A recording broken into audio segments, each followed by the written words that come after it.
Governor راج لگانا چاہتے ہیں تو آج ہی لگا دیں، رد عمل انہیں پتہ چل جائے گا۔ شفیع جان نے کہا۔ پشاور میں وزیر اعلیٰ خیبر پختونخوا کے معاون خصوصی برائے اطلاعات شفیع جان نے صوبے میں گورنر راج کے حوالے سے خبروں پر رد عمل دیتے ہوئے کہا کہ گورنر راج لگانا چاہتے ہیں تو آج ہی لگا دیں۔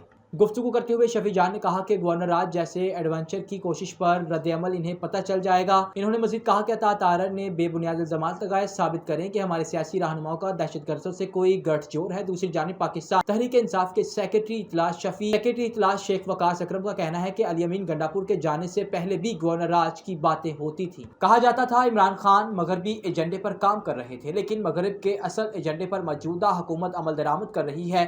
فضل الرحمان جمعیت علماء اسلام کے سربراہ مولانا فضل الرحمان نے کہا جاتا تھا عمران خان مغربی ایجنڈے پر کام کر رہے تھے، لیکن مغرب کے اصل ایجنڈے پر موجودہ حکومت عمل درآمد کر رہی ہے۔ مردان میں تقریب سے خطاب میں مولانا فضل الرحمان کا کہنا تھا کہ ٹرمپ کے ہاتھوں سے فلسطینیوں کا خون ٹپک رہا ہے۔ شہباز شریف ٹرمپ کو امن کا نوبل دلوانے کی بات کر رہے ہیں۔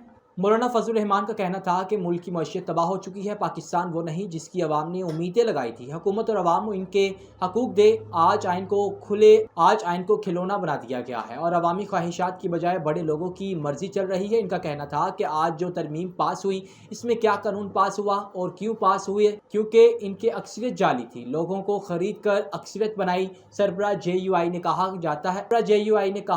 جاتا تھا کہ بانی پی ٹی آئی نے مغربی ایجنڈے پر کام کر رہے ہیں، لیکن مغرب کے اصل ایجنڈے پر موجود حکومت عمل درآمد کر رہی ہے۔ ہماری افغان پالیسی مکمل طور پر ناکام ہو چکی ہے۔ 78 سال میں ہم افغانستان کو اپنا دوست نہیں بنا سکے۔ ٹریفک قوانین کی خلاف ورزی کرنے والے رعایت کے مستحق نہیں، انہیں شخصی ضمانت پر رہا نہ کیا جائے۔ آئی جی پنجاب کا نیا نوٹیفکیشن۔ آئی جی پنجاب ڈاکٹر عثمان انور نے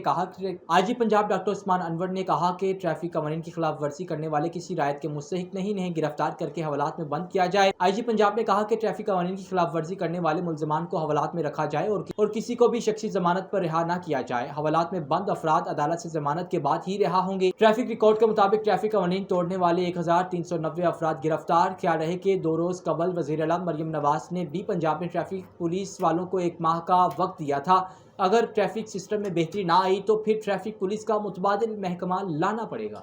سیالکوٹ ایئرپورٹ پر شارجہ جانے والے مسافر 2 کروڑ روپے بالغ کی منشیات سمیت گرفتار۔ سیالکوٹ ایئرپورٹ پر اے ایس ایف نے بڑی کارروائی کرتے ہوئے شارجہ جانے والے ایک مسافر کے پہنے ہوئے جوتوں اور اس کے سامان میں چھپائی گئی 1 کلو 160 گرام آئس ہیروئن برآمد کر۔ ترجمان اے ایس ایف کے مطابق دوران اسکریننگ اور تلاشی مشکوک اشیاء کی نشاندہی پر مسافر کی خصوصی چیکنگ کی گئی، جس کے نتیجے میں مہارت سے جوتوں کے اندر چھپائی گئی منشیات برآمد ہوئی۔ اے ایس ایف نے ملزم کو ضبط شدہ منشیات سمیت قانونی کارروائی کے لیے اینٹی نارکوٹکس فورس ANF کے حوالے کر دیا، جہاں مزید تفتیش جاری ہے۔